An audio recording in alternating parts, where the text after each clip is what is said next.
Yeah, good morning, students. Welcome to electronic devices and circuits subject with a lecture of 5, and we are dealing with the topics called extrinsic semiconductor and mass action law.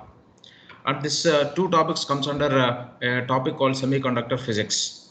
So here you might have been noted that we are learning about the basics of EDC, which is nothing but semiconductor physics. And in the previous class, we have learned about certain topics called Fermi level and intrinsic semiconductor. If you recap this previous sessions, the Fermi level we have learned. What is a Fermi level? Fermi level is a level where 50% of electrons are filled. It's an energy band where 50% of electrons are filled while they are moving from valence band to conduction band.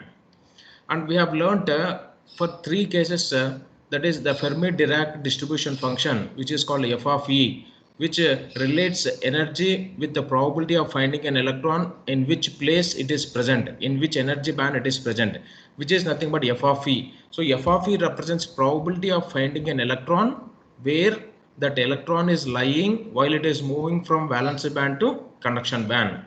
So here the first case I'm going with the energy, applied energy E is equal to Fermi energy level EF. We have learned these cases. If applied energy E is equal to Fermi energy level EF, then what is f of E? F of E, we have got a formula 1 by 1 plus e power E minus EF by kT.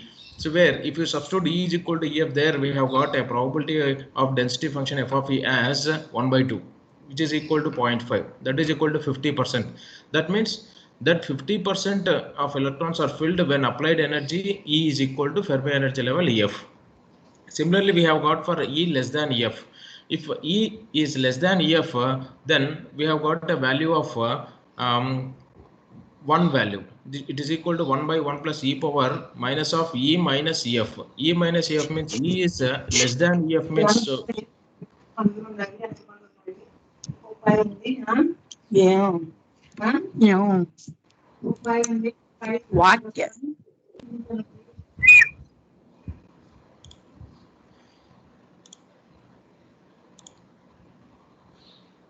we have got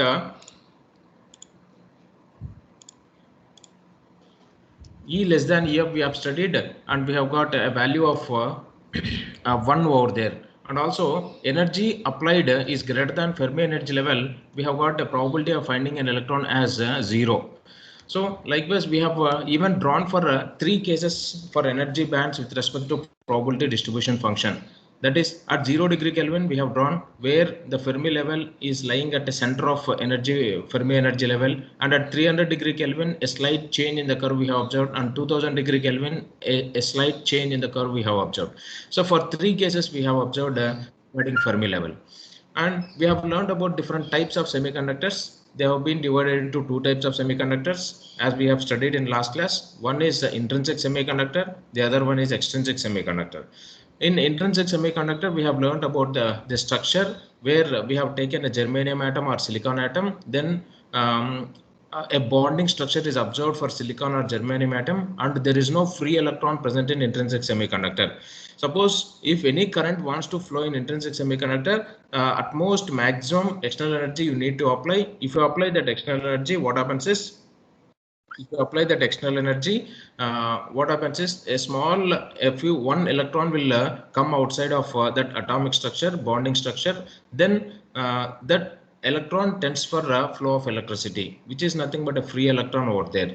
So therefore at higher energy levels in intrinsic semiconductor, a small current flows, which is a very negligible current, right? And regarding Fermi levels also, we have seen intrinsic semiconductor, the Fermi level is lying at the center point, and we have proved one equation also, that is Fermi level EF is equal to in intrinsic semiconductor, because in intrinsic semiconductor concentration of holes is equal to concentration of electrons, that is N is equal to P. So if N is equal to P, then what happens is, if you substitute in the formula N is equal to P, P is equal to Ni intrinsic concentration, then we have got EF is equal to EC plus EV divided by 2. So therefore, where Fermi energy level is lying at center of conduction band and valence band in intrinsic semiconductor. So these are all the topics what we have learned in the previous sessions. in lecture 4 we have learned, right? Now let us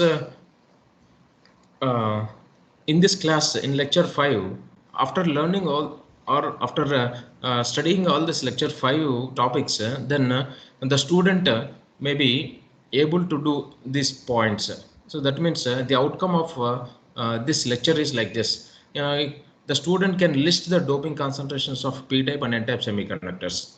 He also can identify the Fermi levels of p-type and n-type semiconductors, where that Fermi level lies in p-type as well as in n-type semiconductors. And you will be able to derive the expressions for mass action law both in p-type and also in n-type semiconductors, and also a general formula of mass action law you can able to derive.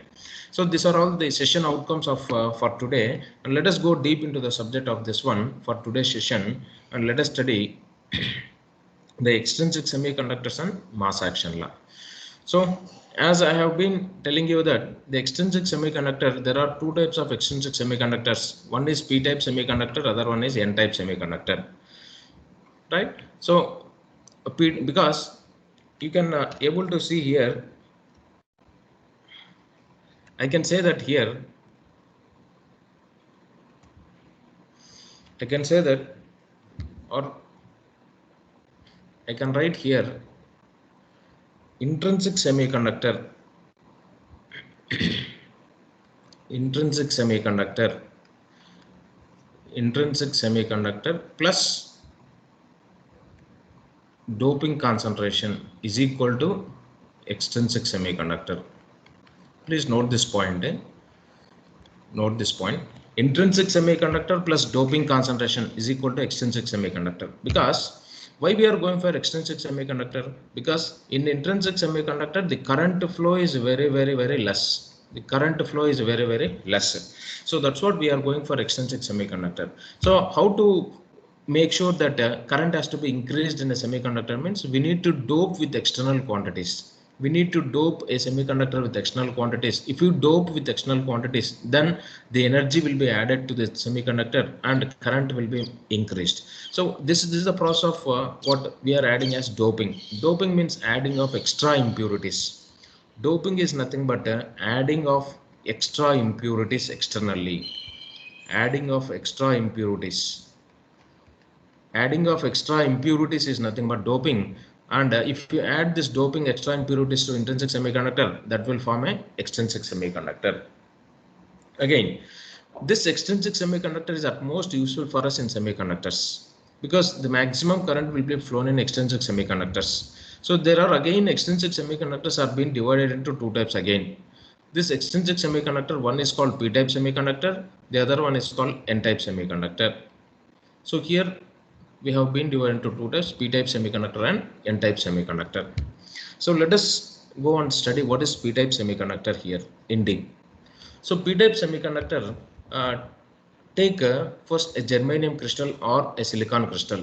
You might be taking any other semiconductor material. It may be single crystal semiconductor or it may be also a compound crystal semiconductor. So what are all single crystal semiconductors? We have learned germanium, silicon, single crystal semiconductors, which are most probably used in electronics.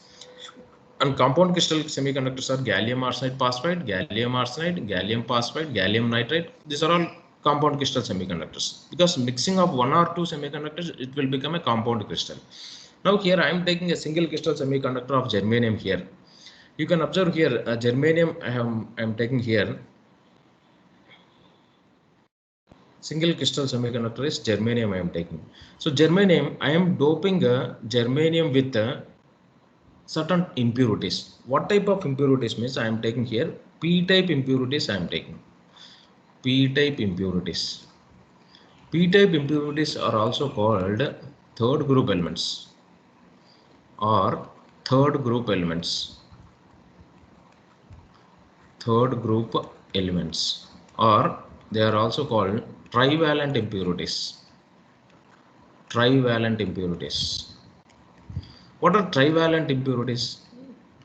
I told you already. What are trivalent impurities? Tetravalent we have studied, trivalent also we have noted, and pentavalent also we have noted. What are trivalent? Trivalent means at outermost orbit of an atom, there presents 3 electrons.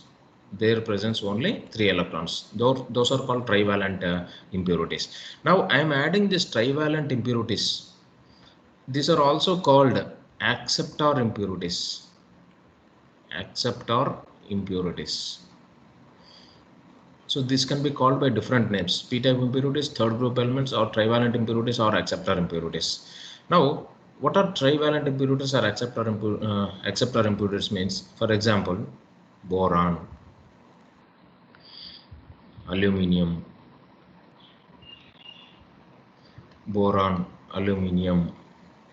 gallium, indium. It can be called by a short name called baggy. For gate point of view, it can be called as a short name called baggy. B for boron, A for aluminium, G for gallium, I for indium. What is atomic number of boron? Can anyone tell me what is atomic number of boron? Can anyone unmute your voice and tell me what is atomic number of boron? Huh? 5. Very good. Atomic number of boron is 5. Aluminium? 13. 13. Very good. Gallium? 13, sir. 31. 33, sir. Reverse this aluminium. 13. Aluminium is 13. Gallium is reverse of aluminium. 31. Right. Indium? Add all this. What do you get? 49. So this is the atomic number. You can easily remember for gate exams and competitive exams. Boron is 5, aluminium is 13, gallium is 31, indium 49. Right. So just remember boron 5, aluminium 13. Then reverse this aluminium 31, 13, you will get 31. Reverse this indium, you will get a 49.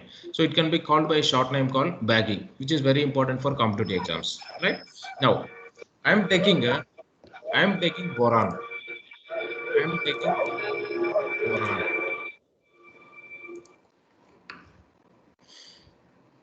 I am taking boron material here. I am taking boron material and I am adding this boron material. I am adding this boron material to germanium crystal. So here germanium crystal I am taking here and I am adding boron material. What will happen? What is the structure of germanium crystal if I add boron? So this is a germanium crystal. How many electrons are present at outermost orbit of germanium? You know already, it is a tetravalent impurity, so a tetravalent semiconductor. So there presents 4 electrons outermost orbit of germanium. So here 4 electrons will be there for germanium. You can observe here 4 electrons are present for each germanium atom here. Each germanium atom 4 electrons. 1, 2, 3, 4. 1, 2, 3, 4. 1, 2, 3, 4. So 4 electrons are present. Now I am adding one part of impurity of boron atom to this germanium crystal. What happens? See, boron, its atomic number is 5. What is the structure of boron if its atomic number is 5? 5 means nucleus will be present here. Nucleus. This is the first orbit. First orbit, how many electrons will be present? 2 electrons. What might be the second orbit? How many electrons will be present? Only 3 electrons. So therefore, at outermost orbit of boron, only 3 electrons will be present here. See here, this is a boron. It is mixed with the germanium crystal.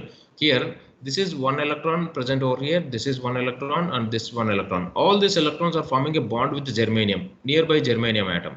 So this is called as what? Covalent bond. We have studied yesterday. Sharing of electrons with another atom is called as a covalent bond. So it is forming a bond, a strong bond here. But what about here? It's not forming a bond. Here there is no electron for boron because only 3 electrons are there at outermost orbit. So there is a hole here. But what about germanium here? There is an electron here, right? Now, if a hole is present here, now what happens is, suppose externally if you give certain energy, if you give certain energy to from externally, what happens is this electron takes that energy and jumps, or this electron takes the energy, external energy, and jumps from here and then enter into this hole. Jumps from here and enters into this hole. What happens? Electron is moving from one point to another point. If electron is moving from one point to another point, what is created? Current is created. What is created means, yeah, current is created definitely. If electron is moving from one point to another point, definitely current is created in the system. So here very little energy is necessary to move this electron from this point to this point. that much not higher energy is required. See here, you can move even this electron also. You can move this electron also. So this electron requires a very less energy to move from this point to this point. So isn't it that energy which is very less than that of the previous energy, which is called which is in the form of a covalent bond. So therefore here how much energy it is required means it is approximately equal to 0.01 electron volts for germanium, because we are using germanium here. So therefore 0.01 electron volts is required. 0.01 electron volts is required for moving an electron from this position to and entering into that hole. So you can imagine it's a very less energy. But previously in intrinsic semiconductor, how much energy you require? It requires a very large amount of energy. So that's what we are decreasing the energy levels here to 0.01 electron volts. For example, if it is silicon in place of germanium, if I use silicon, then what is the energy level that is required? It's a very important point for GATE exam. If it is for silicon, the amount of energy required to break or to move an electron from one point to another point is it's equal to 0.05 electron volts. It is equal to 0.05 electron volts. So you can take any other atom here, pentavalent atom. It may be boron or aluminum or gallium or indium. Then you can add with germanium, pure germanium or pure silicon crystals, and then you can able to create a current flow in the semiconductors. And that current flow is a maximum current flow observed by applying a small energy which is called 0.01 electron volts for germanium, and for silicon it is 0.05 electron volts. Right? So this is a very important topic, how we are increasing the current flows here, because we are obtaining a hole here. So therefore the hole is filled with an electron, and therefore current is generated here. So likewise here, if here in this way the current is flown into p-type semiconductors, right? Let us go with the n-type semiconductors. Before going to n-type semiconductors, let us study where is the Fermi level that is existing in p-type semiconductors. So I told you actually we have studied a formula here in previous classes. Concentration of holes is given by concentration of holes is given by what? P is equal to how much? It is equal to NV into e power minus of EF minus EV divided by KT. But here P, what is P here? Holes means what? Always they are called acceptors, because hole accepts an electron. They are called as acceptors. So therefore P, I can write it as acceptor concentration Na. N is concentration, A is acceptor. So it is called acceptor concentration Na. Na is equal to NV, effective mass of holes in valence band, NV into e power minus of EF minus EV divided by KT. EF is called Fermi energy level, EV is called valency energy level, K is Boltzmann constant, T is temperature. So if I substitute instead of P, Na, because original formula is we have got P is equal to, and we have studied P is equal to NV into e power minus of EF minus EV divided by KT. Right. So now instead of P is called what? Acceptor concentration. So holes. So therefore I am writing it as Na. So if I write it as, we can obtain the formula like this. So bring this e power towards left side and Na towards right side. What you will get? You will get e power EF minus EV divided by KT, that is equal to NV divided by Na. And what happens? E bring it towards right side. What happens is you will get another formula, EF minus EV divided by KT is equal to Ln, natural logarithm of NV divided by Na.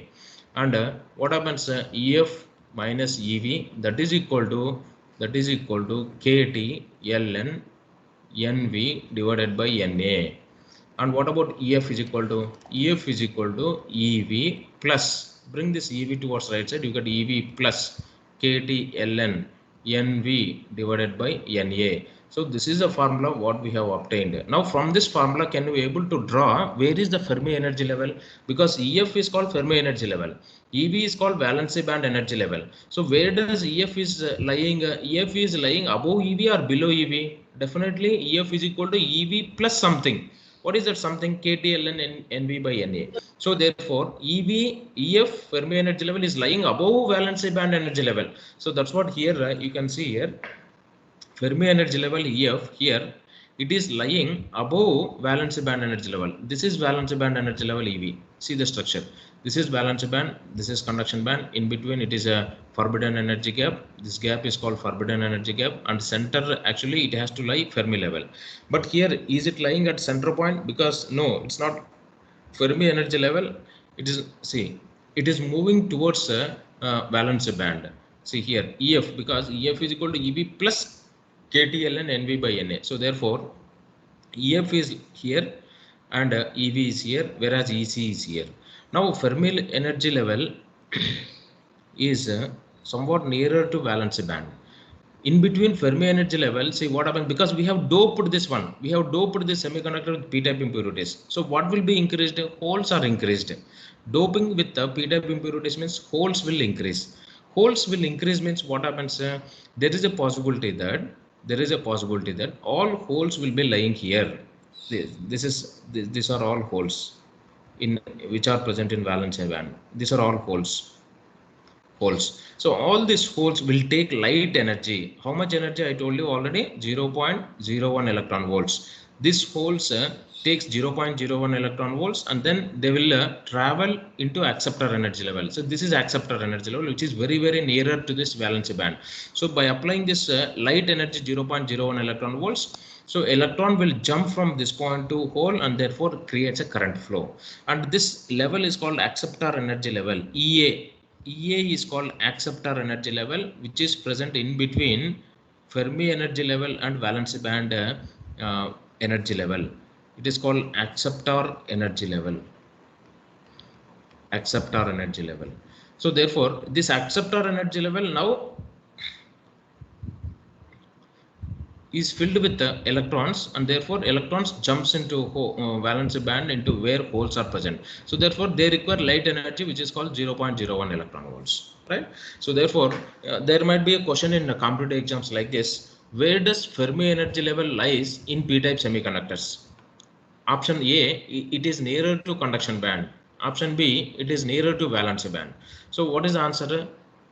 Answer is option B. It is nearer to valence band, because holes are increased, not electrons, because it is p-type semiconductor. Majority charge carriers are holes, minority charge carriers are electrons. So that's what, holes are increased. So therefore Fermi energy level is nearer to valence band, right? So this is about a p-type semiconductor. So if you have any doubt, please keep me a message in the chat box, so that I will be knowing what is your doubt, and I will be explaining it. So if you have any doubt, please let me know that.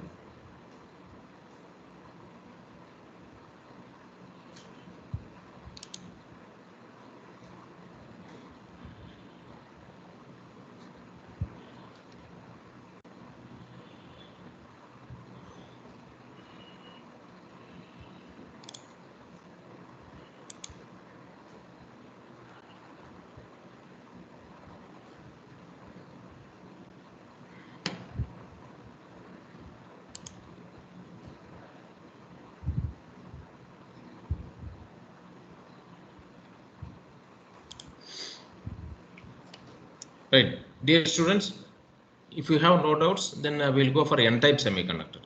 Okay. So similarly, what we have studied for p-type semiconductor, the majority charge carriers are holes here, because holes are more here for a trivalent impurity. So therefore in p-type semiconductor you can able to say that holes are majority charge carriers. So in p-type semiconductor, holes are majority charge carriers. Holes are majority charge carriers, whereas electrons are minority charge carriers. Please note this point. Please note this point. Holes are majority charge carriers and electrons are minority charge carriers. So plenty of holes are present in p-type semiconductor, whereas only few holes are present in n-type semiconductor. In p-type semiconductor. So now let us go with the n-type semiconductor. The same crystal what we have studied, the same crystal, germanium crystal, or you can take silicon crystal or compound crystal, gallium arsenide also you can take. So therefore now I am, for easy understanding purpose, I am taking a single crystal which is a germanium crystal. This germanium crystal, as you know that it's a tetravalent impurity atom. So therefore, if it is tetravalent impurity atom, how many electrons are there at outermost orbit? 4 electrons are there at outermost orbit. An electron is present here, electron is present here, here. Likewise, tetravalent. So 4 electrons are present for every germanium atom here. Now, I need to dope this one with what type of quantities? N-type impurities. I need to dope this one with N-type impurities. N-type impurities. What are N-type impurities? N-type impurities are also called what? Fifth group elements. Fifth group elements or N-type impurities. Or they are also called pentavalent impurities. Pentavalent impurities. They are also called pentavalent impurities. Or they are also called donor impurities. They are called donors, and the impurities are called donor impurities. Donor impurities. Now here I am taking a pentavalent impurities and I am doping into a crystal of germanium. See here, see the structure here. Germanium I am taking. Germanium, which is having 4 valence electrons at outermost orbit. I am adding fifth group elements to this germanium crystal. Now let us study what are fifth group elements first. First fifth group element is called phosphorus. First fifth group element is phosphorus. What is second fifth group elements? Arsenic. Arsenic. Third fifth group element is antimony. Antimony. Fourth fifth group element is bismuth. Please write it all of you. Phosphorus, arsenic, antimony and bismuth. Phosphorus, arsenic, antimony and bismuth. So this is also can be called by a short form for competitive exams, which is called PAB. PAAB, PAB. Phosphorus, arsenic, antimony, bismuth. All these elements are called fifth group elements. They are also called donor impurities. They are also called pentavalent impurities. They are also called N-type impurities. Please do remember. What is the atomic number of phosphorus? Can anyone tell me? Anyone unmute your voice and tell me what is the atomic number of phosphorus, arsenic, antimony and bismuth? 15. Very good. Atomic number of phosphorus is 15. Very good. Arsenic? Arsenic? 33, sir. 33. Very good. Antimony? Antimony? 51. Inverse this phosphorus, you will get a 51. Next, bismuth? 83, bismuth? sir. Very good. 83.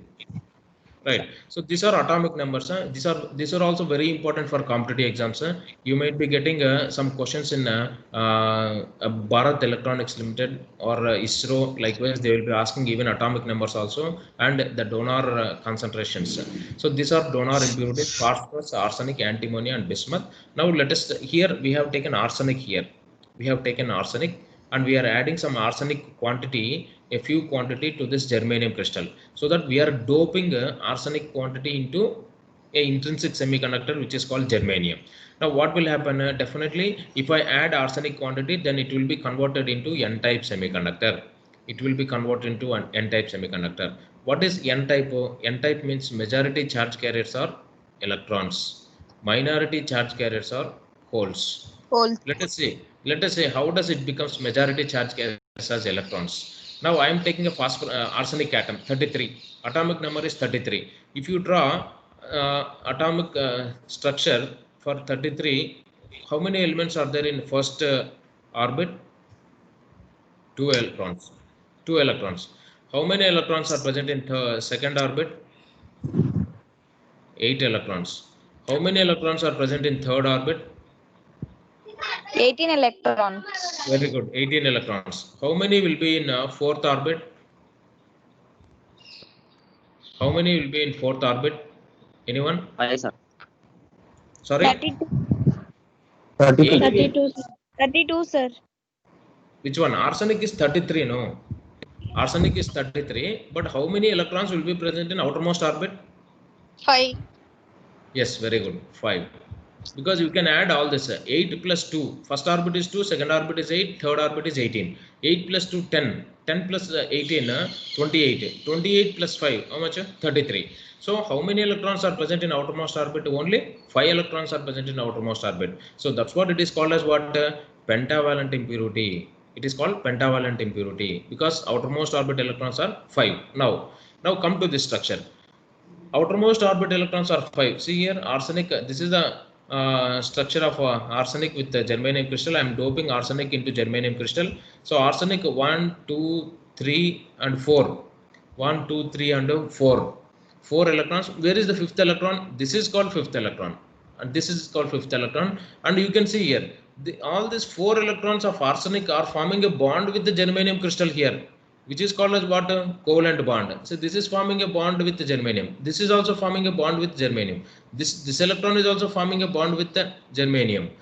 This electron is also forming a bond with the germanium. This electron is also forming a bond with germanium. Now how much energy if you want to release this electron which is present in covalent bond? It requires more energy. But here you can see this free electron, which is a fifth electron, it is very much free, and it is not forming a bond with any other electron with the germanium atom, isn't it? So therefore this electron is called free electron. Now if I apply small energy to this free electron, if I apply small energy, what happens if I apply small energy? Then this electron becomes a free electron and moves from this position to another position because it searches for a hole in the atmosphere. If it finds a hole in the atmosphere here like this electron jumps from here and enters and fill into this hole. So therefore, how much energy is required for this electron to jump from this point to this point? It is approximately equal to how much? Just now I told you 0.05 electron volts. It is approximately equal to 0.05 electron volts, isn't it? Sorry, it is approximately, because it's a germanium, 0.02 electron volts. And if you take, instead of germanium, if you take silicon, then it is equal to 0.05 electron volts. So therefore 0.02 electron volts is the energy required for this electron to become a free electron, and then filling with this electron into this hole, and therefore current is generated in the semiconductor. What I told, how does current is existing in the semiconductor? By transferring of electron from one position to another position, or from one point to another point. If an electron goes and fill into a hole, definitely current is generated, and if it is happening in a very fast manner, you will get a continuous current flow. So the similar thing here, if I apply 0.02 electron volts to this electron jumps from here and then goes and fill this hole, in turn creating a current flow. So likewise, even this side also we have arsenic material. This side also we have arsenic material. This side, if you have arsenic material, it has 5 electrons. 1, 2, 3, 4, 5 electrons. So this one, germanium crystal and arsenic crystal, it is forming a bond. This also forms a bond with the germanium here, right? And this also forms a bond. This also forms a bond with the germanium. Where is the remaining? This is the remaining. So how many electrons are free electrons here? More number of electrons are free electrons. There are no holes here. Very less number of holes are present. But what are majority charge carriers here? Electrons. Electrons are majority charge carriers here, whereas minority means very few. Minority charge carriers are holes. So you can able to generate more electricity even with the help of this type of semiconductor, which is called N-type semiconductor, by doping germanium crystal or silicon crystal with respect to donor impurities, which are called phosphorus, arsenic, antimony and bismuth. So these are donating an electron. See here, this arsenic is donating an electron. It's not accepting an electron. If I apply certain energy to this, then electron jumps here and goes and fill into the hole. So it is donating an electron, means that's what they are called as donors. But whereas previously in p-type semiconductor, they are accepting the electrons, isn't it? So that's what they are called as acceptor impurities, whereas these are called as donor impurities, right? So this is about N-type semiconductor, where its majority charge carriers are electrons and minority charge carriers are holes. Now can you draw and can you represent where does Fermi energy level lies in N-type semiconductor? Can anyone unmute your voice and can you tell me where does Fermi energy level lies? Conduction band. Below It the is conduction band. very good, very good, very good, ma. Very good answer. It is nearer to what band? Conduction band. Because electrons have been increased. If electrons have been increased, the level of electrons increases, and therefore these electrons are nearer to conduction band. Therefore, if you give light energy like 0.02 electron volts, then immediately electron jumps from valence band to conduction band, in turn creating current flow. Then you can see the structure here. You can see the structure for n-type semiconductor here. See here, Fermi energy level, it is nearer to n-type semiconductor. It's a very, very, very important point for competitive exams, ma. Please do remember, whatever words it is coming from my mouth, they are very important for competitive exams. Please note that you will be having a good number of opportunities in electronics if you learn thoroughly the subject called electronic devices and circuits. That is my sincere session. Please follow the subject carefully. If you have any type of doubt, let me know that doubt. You can chat or you can ping me a message in WhatsApp group or in a group, or you can call me. Definitely we'll be solving the doubts. Now see here, n-type semiconductor, Fermi energy level, because electrons are increased. So electrons which are present in valence band, they are increasing, and they are moving up to this point. Up to this point they are moving. But what is Fermi energy level? Fermi energy level is a level where 50% of electrons are filled. So this is the level, this thick line reference, this is the level where 50% of electrons are filled while it is moving from valence band to conduction band. But complete this structure from this point to that point, here it is present with electrons. Now here, electron previously it has to jump from this point to this point to conduction band, but now it has to jump from where to where? It has to jump from donor energy level to conduction band. Here hole is present, here electron is present. If I give 0.02 electron volts, what happens? This will jump from this point to conduction band. Very, very little energy is required here. But because it is doped means more number of electrons are increased. Before doping, it has to travel from this point to this point. It's very difficult to travel from this point to this point. Now, if it is doped, more number of electrons are increased. So there is a possibility that this electron jumps from this point to this point by taking a small energy, which is 0.2 electron volts, and then in turn current is existed in the n-type semiconductor. Now you can observe here, more number of electrons are present and only less holes are present here, right? And this is called donor energy level. This blue line is called donor energy level, ED. Donor energy level. Donor energy level. And you can understand 2 points here. What is EA, acceptor energy level, where it is present in p-type semiconductor. Where is donor energy level is present in n-type semiconductor. And donor energy level is nearer to conduction band, whereas acceptor energy level is nearer to valence band.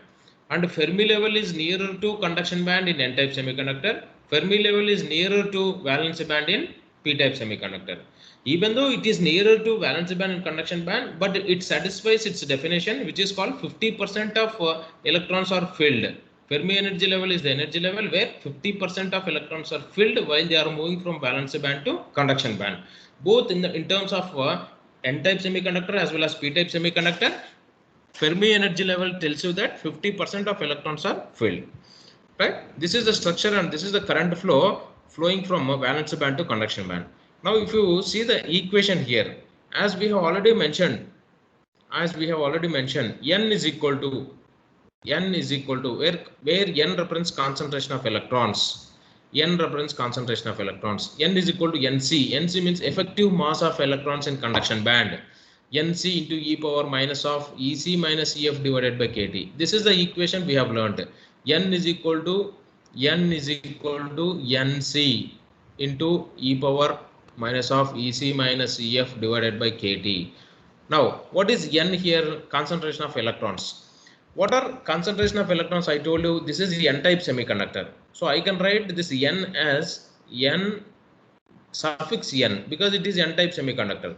N suffix N is equal to Nc into e power minus of Ec minus Ef divided by Kt. What is Nn? in n-type suffix n means n-type semiconductor. N means concentration of electrons. In n-type semiconductor, concentration of electrons are what? They are called as donor ions. Donors. They are called donors. So I can write Nn as Nd because they are donors, isn't it? They will donate an electron. So effective mass of donors. Nd means capital N means effective mass. D means donors. Here capital N means effective mass of electrons in conduction band. C means e power minus of EC minus EF divided by KT. But previously we have written here what value? Na, because they are acceptors. So acceptor concentration we have written there. So therefore Nd is equal to Nc into e power minus of EC minus EF divided by KT. Now bring this e power minus this side. What will happen? E power EC minus EF divided by KT is equal to Nc divided by Nd.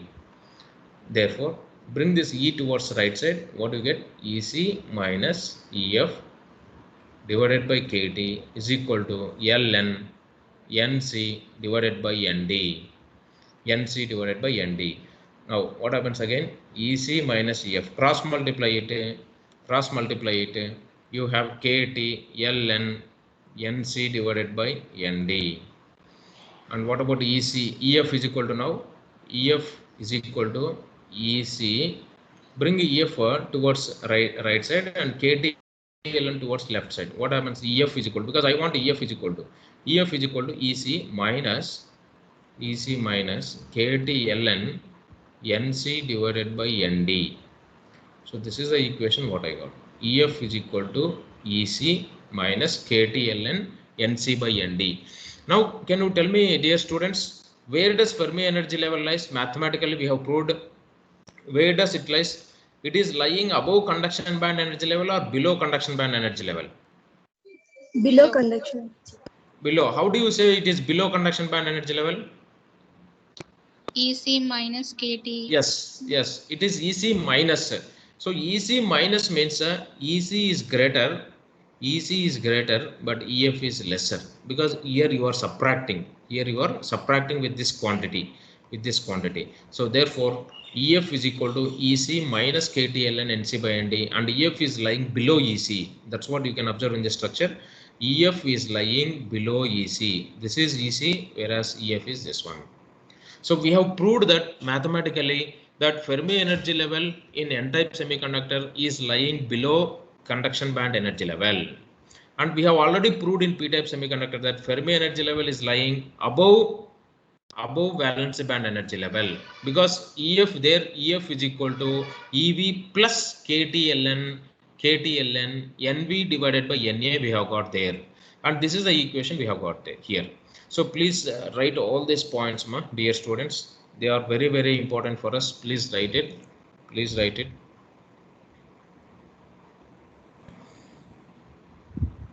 This is about n-type and p-type semiconductors and their energy bands and their Fermi energy levels.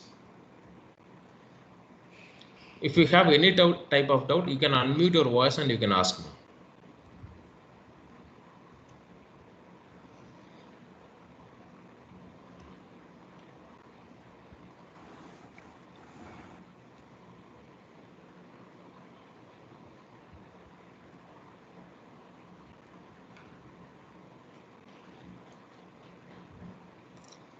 Is it clear, all of you, dear students?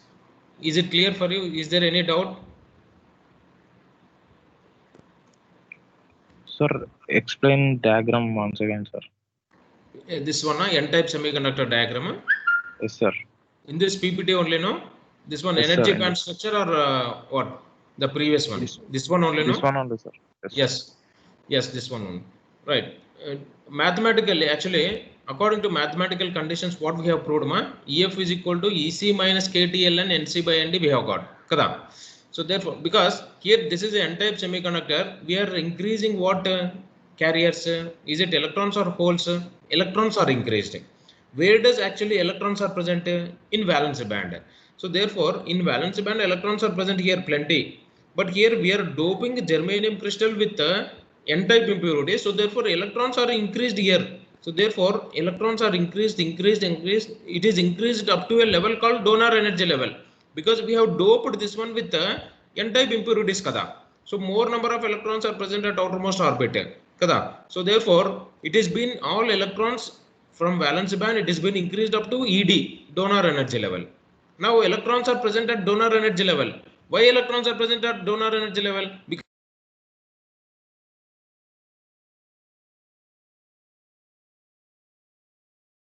Because we have which are called as donors. So therefore donor concentration has been increased up to this point. Now our aim is we need to conduct electricity in n-type semiconductor. So by applying certain energy, external energy to this electron, how much energy is needed? See, the gap is very, very less here because holes are present here in conduction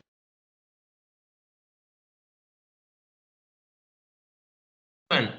Gap is very less.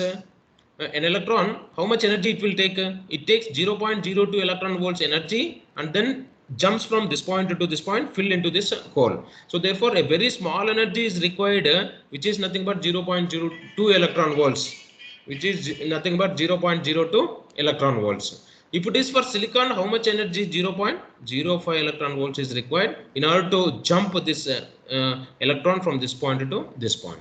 Is it clear? Now because the level has been increased, previously it is up to EV, now we have doped, means electron concentration is been increased and the level is been gone to ED, isn't it? Previously there is no ED in intrinsic semiconductor, only electrons are present up to valence band. Now it is been going up to ED because electrons have been increased, because we have doped with pentavalent impurities. Pentavalent impurities means more electrons, more free electrons will be there. Just now we have seen the structure here. You can see arsenic. Arsenic we have doped, pentavalent impurity. How many electrons are free? More number of electrons. Here one electron is free. Here, there one electron is free. And down also one electron is free. Likewise, complete structure electrons are free. So therefore, what happens? The more number of electrons increases. See, here an electron. Here also one arsenic atom will be there. Here also one electron will be free. Here arsenic atom. Here one electron will be free. Here arsenic atom. Here one electron will be free. Likewise, how many electrons? More electrons will be free. So more electrons are free means then you get donor energy level increased up to conduction band. So this is what the donor energy level, it has been increased up to conduction band, isn't it? So now we have proved even this equation also. Now see here, this is donor energy level and this is EC and this is EF. And EF I told you already, it's a basic definition. 50% of electrons are filled. It's an energy level where 50% of electrons are filled while they are moving from valence band to conduction band. So this is a Fermi level where 50% of electrons are filled. This Fermi level. This is the Fermi level. This line is the Fermi level where 50% of electrons are filled. So now this Fermi level is lying above this EC or below this EF, means below this EC. So we have proved it. EF is equal to EC minus KTLN, means minus means what? It is decrease. So EC is greater than EF or EF is less than EC. That's what we have got this. Okay, is it clear, ma? Hello? Yes, sir. Is it clear? Yes, Yes, sir. sir. Yes. Now let us go with the extension of this topic called mass action law. You might have heard this formula also, mass action law, and the definition of mass action law. It can be defined as like this: under thermal equilibrium position for any semiconductor, the product of concentration of holes and concentration of electrons is a constant. The product of concentration of holes and concentration of electrons is a constant. So what is that? For example, if you see here, for example, mass action law states that concentration of holes N and concentration of electrons is a constant. It should be a product. Already we know N is equal to P is equal to Ni. Now, according to mass action law, N into P into Ni. So N into P is equal to how much? Ni square. Ni square. Ni means what? Intrinsic concentration. Means concentration of charge carriers in intrinsic level. N means number of electrons. P means number of holes. So number of electrons is given by N, number of holes is given by P, and it is equal to intrinsic concentration in Ni square. So this equation is called mass action law. Mass action law. At thermal equilibrium means room temperature. Thermal equilibrium meaning means room temperature. At room temperature, product of concentration of holes, concentration of electrons is a constant. Ni square means what? It's a constant. Intrinsic concentration means it's a constant. It's a some value. So value means it's a constant. So n into p is equal to Ni square. Now let us apply this mass action law to p-type semiconductor. It's very easy to apply for p-type semiconductor. For example, p-type semiconductor mass action law is n into p is equal to what? Ni square. Now if it is for p-type semiconductor, what can I write? Suffix I can write n suffix p, p suffix p, that is equal to what? Ni square. This right side one is constant, that's what I am not writing any p suffix p. N suffix p here, p suffix p, n suffix p, and what is p suffix p? In p-type semiconductor, concentration of holes. In p-type semiconductor, concentration of holes is given by what? Anyone? What is p suffix p? What can I write p suffix p? Anyone? Unmute your voice and ask me, tell me. What is p suffix p? Is it acceptors or donors? Very good. They are acceptors or donors? Acceptors. Very good. So acceptor Acceptors. concentration Pp can be written as what? Na. Pp can be written as Na equal to Ni square. So therefore, if you know what is acceptor concentration, then you can able to find Np value. So Np is equal to what? Ni square divided by Na. Ni square divided by Na. Very important formula for competitive exams. Np means what? Concentration of electrons in p-type semiconductor, means they are majority or minority carriers. Anyone? Minority. What is this one? Majority or minority? Majority or minority? Majority. No, they are minority carriers. Minority carriers in which type of semiconductors? Minority carriers in which type of semiconductor? P-type semiconductor. Very good. P-type semiconductor. P-type semiconductor. Yeah, they are minority charge carriers in p-type. See, suffix p I am writing. Suffix p means what? P-type semiconductor. N means electrons. So minority charge carriers in p-type semiconductor are electrons. So if you know majority charge carriers in p-type semiconductor, that is whole concentration, this one whole concentration, then you can able to find minority concentration, which is called Np. So Np is equal to Ni square divided by Na. Very important formula for competitive exams. Now, can anyone tell me what is for N-type semiconductors? What is for N-type semiconductor? Anyone? Ni square by Nd. Ni square by? Nd. Tell me complete equation. Tell me complete equation for N-type semiconductor. Pn. Huh? N suffix n is equal to Ni square by n. N suffix? N. No, see here. N. Anyone tell me? Mute your voice. Anyone tell me?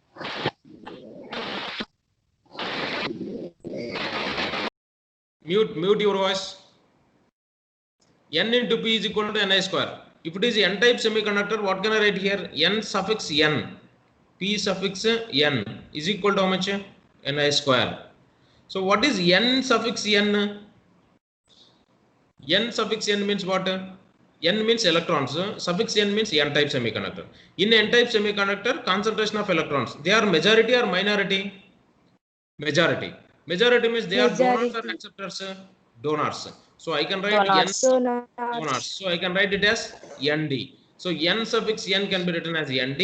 P suffix N is equal to Ni square. So therefore, now Pn is equal to how much? Ni square divided by Nd. Ni square divided by Nd. So what is the meaning of this one?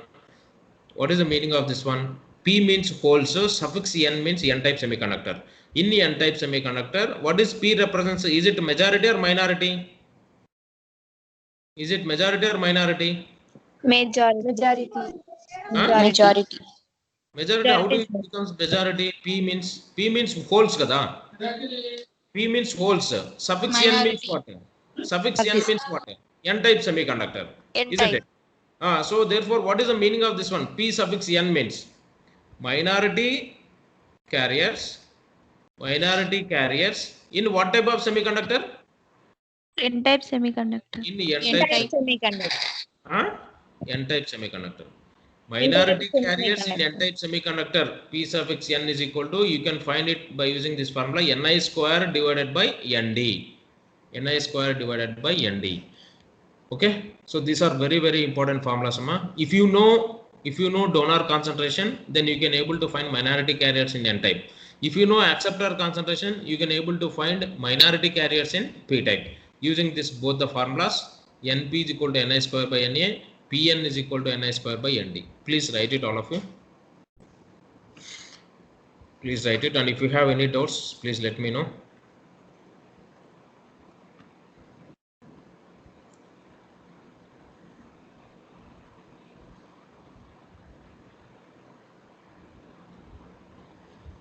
This is what called as mass action law, and it is applied for P-type and N-type semiconductors, both for calculation of minority carrier concentration in N-type and also in P-type.